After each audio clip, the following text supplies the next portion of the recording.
一个13岁的男孩，名字叫迪伦。他在无聊的时候呢，打开了父亲的笔记本电脑，发现了一个未命名的文件夹。他心想，诶，这肯定是爸爸私藏的动作小电影，嘿嘿嘿，我肯定要看看。打开之后才发现呢，里面全部都是爸爸不为人知的秘密，里面的画面实在是太辣眼睛了。不久之后呢，这个小男孩就从人间蒸发失踪了。当他再次被找到的时候，只有一具残破的身体，头部不翼而飞。这个案件呢，震惊了整个美国，所有的线索都指向了男孩的父亲。那么父亲到底为什么要杀害自己的亲生儿子？他到底有怎样的秘密呢？下面我们就进入今天的案件。 He was the light of my life, and he meant everything to me.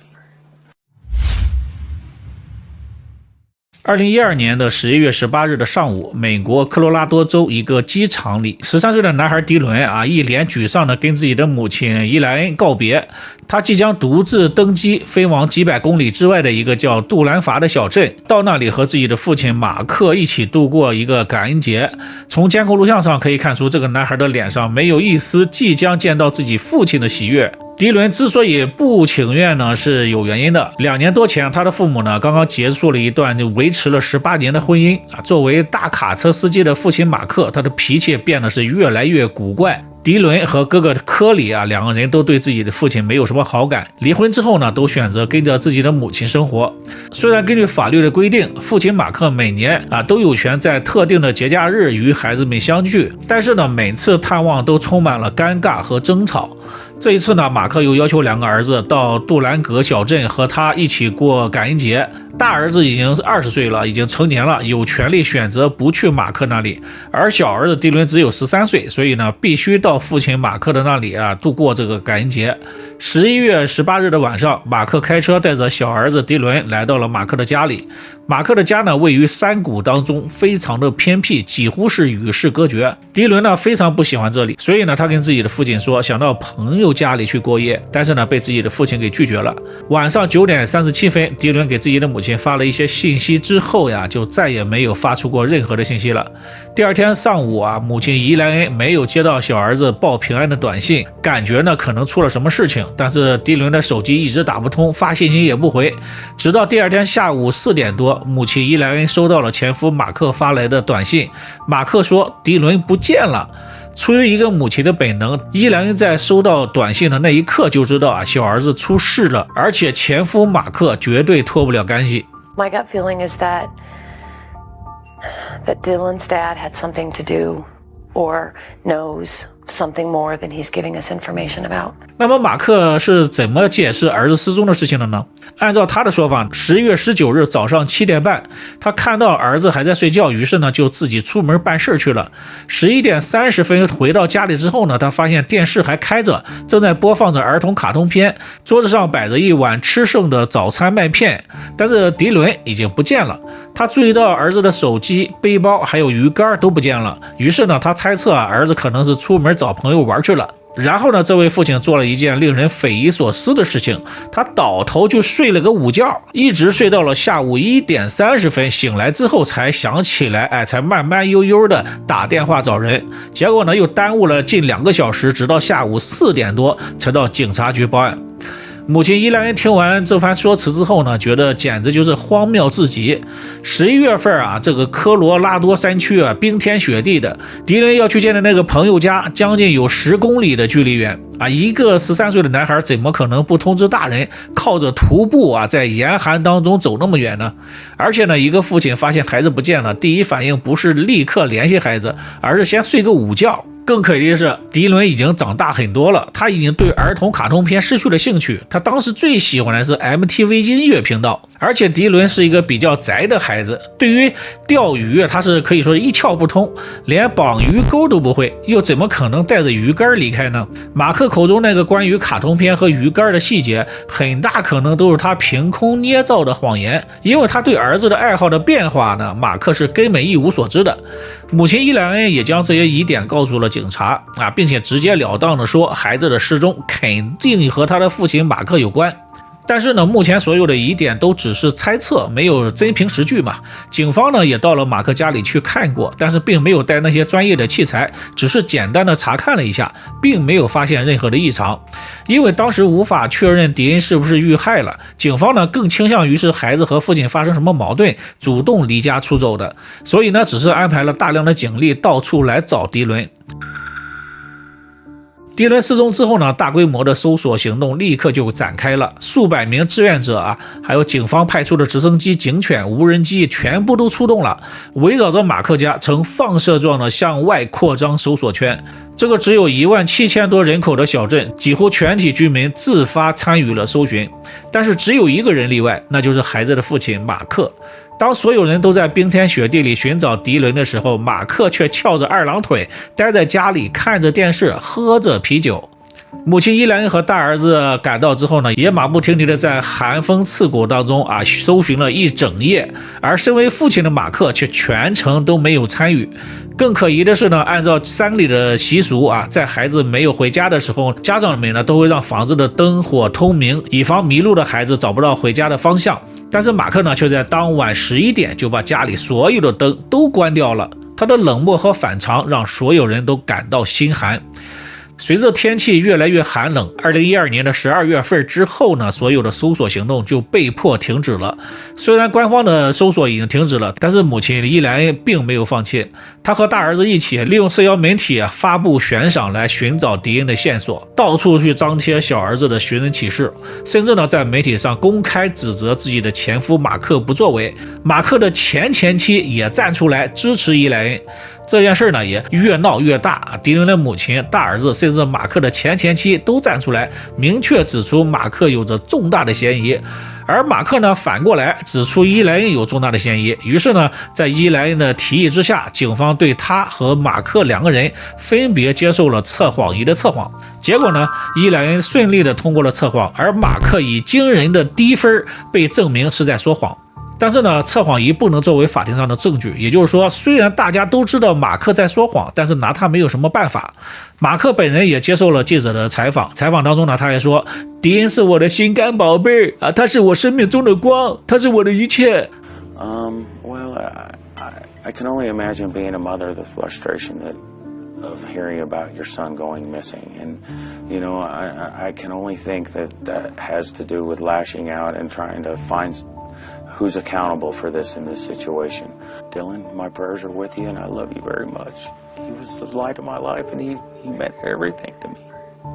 And I just want him home, just like everybody else does. 马克虽然嘴上说的好听，但是生活当中他该吃吃该喝喝，同时拒绝和孩子他妈进行沟通。于是呢，伊莱恩找到了美国著名的脱口秀节目菲尔博士由节目组来出面，把马克接到节目现场，和伊莱恩面对面的说清楚孩子到底是怎么失踪的。节目当中呢，伊莱恩当众指出，前夫马克肯定和儿子的失踪有关，他肯定知道迪伦的下落。而马克呢也不客气，反咬一口。I personally have a lot of suspicions that Elaine could be involved in this, but I don't have anything to这可把伊莱恩给气得够呛，两个人在现场吵的是不可开交。马克为了表演的更加真实一些，他还说我真的想现在就有一台测谎仪来证明我的清白。没想到呢，主持人早有准备，当时就接口说太巧了，咱们后台呢正好有一台测谎仪，马上就可以满足你的愿望。马克当场就怂了他一会儿说自己没有睡好，睡眠不足，怕影响测试的结果，一会儿呢又说今天状态不好，有点感冒头疼没法测试。菲尔博士劝他说如果真的和儿子失踪没有关系的话，那么测谎不仅能够还他清白，还能让警方集中精力去寻找迪伦。但是马克呢依然坚决拒绝。在场的测谎专家都忍不住表示，自己为数百名孩子失踪的家长做过测试，没有任何人拒绝过到这里呢不用测谎，大家都知道谁在说谎了。随着节目的播出呢，这个案件引起了整个美国民众的关注，很快呢就成立了由5个部门组成的调查小组，开展了调查。可以说当时整个美国的民众都认为马克和迪伦的失踪有着重大的关联，但是苦于没有任何的证据，不能拿马克怎么样。但是呢很快转机就到了。2013年的6月25日，在迪伦已经失踪7个月之后，警方在距离马克家约11公里的密林当中找到了迪伦的遗体。准确的说呢，是只找到了身体，头部不见了。遗憾的是呢，由于这个遗体腐败严重，而且头部缺失，迪伦可能是被谋杀的，但也可能是野生动物给杀害的，法医无法确认死因。但是这呢，并没有阻止调查的深入。警方第二次搜索了马克的家里，这一次呢，警员们带足了很多的工具，在马克家里的各处呢，都喷上了可以让血迹显现的药水。结果发现呢，马克的沙发上、桌子上还有地板上都有血迹反应。于是呢，警员采取了样本，经过化验，确认血迹都是属于迪伦的。这时呢，马克的现女友突然跳出来为马克开脱。他说呢，血迹是2011年迪伦来家里玩，削铅笔的时候不小心划伤了手指留下的血迹。后来呢，警方还带来了嗅尸犬嗅尸犬在马克的衣服、裤子还有卡车上都做出了反应。到这里呢，基本可以确定迪伦很可能是被自己的父亲马克给谋杀了，然后呢用卡车拉走，丢弃在了树林里面。但是要讲清楚的是，嗅尸犬和测谎仪呢都不能作为法庭上的证据。迪伦头部还没有找到，他是不是被谋杀了还没有办法被证实，警方依然无法采取行动。时间来到了2015年的11月11日距离迪伦失踪已经过了3年的时间。几名徒步旅行者呢，在山坡上发现了迪伦的头骨。至此呢，这个可怜的男孩的遗体终于被找全了。法医在迪伦的头骨上有所发现，他的这个头骨的左眼上方有一处约 1.6 英尺长的骨折，还有2处伤痕，不是被野兽啃咬造成的，而是钝器击打和锐器划割造成的。而且呢，发现头部的位置和发现身体的位置很远，野生动物不会将一个人的头叼到那么远的距离，只有人才会那么做。至此呢，迪伦的死因从无法确认改成了凶杀。与此同时呢，越来越多的间接证据指向了马克。多名目击者作证说在警方发现迪伦遗体之前，曾经看马克多次开车进出那片人迹罕至的山区。马克的前妻也向警方作证，说马克曾经说过，如果他要处理一具尸体的话，一定会扔到深山里，而迪伦的遗体呢，恰恰就在深山里被找到的。母亲伊兰也作证说马克曾经在争夺监护权的时候狠狠地威胁他，他说你休想跟我抢孩子的监护权，否则呢，我会在你得到孩子之前就先把他们给杀掉。此外呢，大儿子科里也作证说在迪伦的头骨尚未被发现的时候，法医都无法确认死因。马克曾经脱口而出说儿子是死于钝器伤，一个正常人怎么会提前知道尚未确认的死因呢？即便到了这个时候呢，在采访当中，马克依然是泰然自若的在那说，小儿子是他的心肝宝贝儿，我怎么可能伤害他呢？ And I would do anything for that boy.马克的死不悔改彻底激怒了大儿子科里本来还想给自己的父亲留点脸面的，没想到对方这么的无耻。大儿子科里爆出了一个重大的消息，至此呢，人们找到了马克杀害自己小儿子的动机。时间回到2011年，也就是迪伦失踪的1年之前。当时呢，迪伦和哥哥2个人跟父亲马克进行过一次旅行，在一家汽车旅馆里面呢，兄弟2个人无聊就翻看了父亲的笔记本电脑。他们在电脑里面发现了一个未命名的文件夹，打开之后呢，眼前的画面让2个男孩彻底的惊呆了。照片里的马克的化的浓妆，穿着女性内衣，对着镜头搔首弄姿。更令人作呕的是呢，他穿着这身行头，嘴上还叼着一块尿布，尿布上面还有黄色的粘稠的巧克力。我不能再说了，我要吐了。这些照片的冲击力实在是太过巨大了，兄弟2个人完全无法将眼前这个浓妆艳抹、眼神迷离的老男人和自己那个虽然脾气暴躁，但是尚存一丝威严的父亲联系在一起。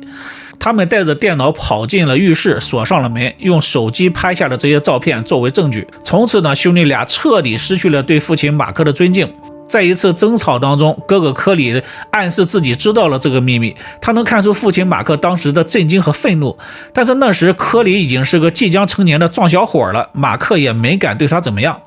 然而当面对只有13岁相对弱小的小儿子迪伦的时候，马克的怒气终于找到了释放的出口。警方认为，在2012年的11月18日的那个晚上，迪伦和父亲发生了争吵，很可能在争吵当中提到了那些照片的事情。这个13岁的男孩或许只是想用这个秘密来反击自己的父亲。他曾在给哥哥的短信当中写道：“把爸爸的照片发给我，我想让他知道他到底是谁。”